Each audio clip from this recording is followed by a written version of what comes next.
കൂട്ടായ്മ. വ്യക്തിഗത സഭകളിൽ ശക്തമായ കൂട്ടായ്മ ഉണ്ടാകണം.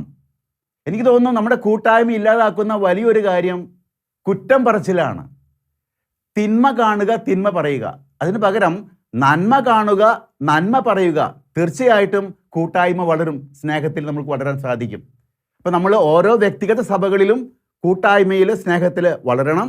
ഒപ്പം തന്നെ കത്തോലിക്ക സഭയിലെ എല്ലാ സഭകളുമായിട്ട് ഐക്യത്തിൽ, സ്നേഹത്തിലായിരിക്കണം. സഹോദരി സഹോദരന്മാരാണ്. പരസ്പരം പ്രോത്സാഹിപ്പിക്കണം, പരസ്പരം വളർത്തണം. കാരണം ഈ സഭകളിലൂടെ കൈമാറി വരുന്നത് ഈശോയുടെ പഠനങ്ങളാണ്. ഇപ്പോൾ കൂട്ടായ്മ വളർത്താനായിട്ട് ഞാൻ ചിലപ്പോഴൊക്കെ ചിന്തിക്കാറുണ്ട്, രാവിലെ മുതൽ വൈകുന്നേരം വരെയുള്ള നമ്മുടെ എല്ലാ സംഭാഷണങ്ങളും റെക്കോർഡ് ചെയ്ത് വൈകുന്നേരത്ത് കേട്ട് നോക്കുകയാണെങ്കിൽ എനിക്ക് തോന്നുന്നു കുറേയൊക്കെ മറ്റുള്ളവരുടെ കുറ്റമായിരിക്കും പറയുന്നത്. പോസിറ്റീവായിട്ട് നന്മ കാണുകയും നന്മ പറയുകയും ചെയ്യുന്നത് അത്ര അധികം കാണാൻ സാധ്യതയില്ല.